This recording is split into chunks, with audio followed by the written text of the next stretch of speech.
যোৱাকালি আমাৰ সকলোৰ প্ৰিয় নেতা ৰেজাউল কৰিম চৌধুৰী চাহাবে আমাৰ বিন্যাখান্দি সমষ্টিবাসী ৰাইজক লগত লৈ এজেপি দলত যোগদান কাৰ্যসূচী সম্পূৰ্ণ কৰে। আৰু তথাকথিত কিছুমান আমাৰ বিন্যাখান্দি সমষ্টিৰ UDF আৰু কংগ্ৰেছ দলৰ কিছুমান কাৰ্যকৰ্তাই মন্তব্য দি আছে ফেচবুকত যে সিহঁতৰ গাঁৱত বোলে JCBয়ে মাটি কাটিলে তাতকৈ বেছি মানুহ একগোট হয়। আৰু এজনে কৈ আছে আজি যদি এনেকুৱা অৱস্থা আগন্তুক দিনত কি হ'ব।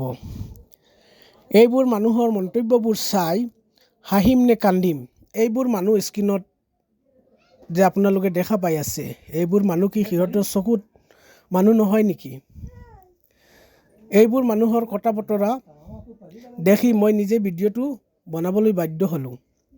গতিকে আগন্তুক দিনত বিন্যাখান্দি সমষ্টিৰ ৰাইজে পৰিপূৰ্ণভাৱে আমাৰ ৰেজাউল কৰিম চৌধুৰীক জিকাই এইসকল মানুহক উত্তৰ দিব।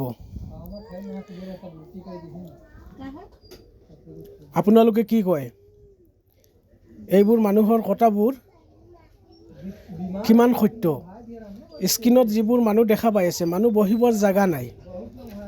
মই লাইভ চাই আছিলোঁ আৰু এইসকলৰ মন্তব্যবোৰ চাই হ'ব পাৰে গণতান্ত্ৰিক দেশ,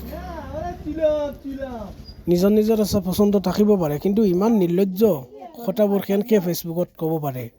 পুৱাৰ ভাগত চাগে ব্ৰেকফাষ্ট নকৰাকৈ সিহঁতে ফটো কেইখন লৈ ফেচবুকত এৰি এইবোৰ মন্তব্য দি আছে।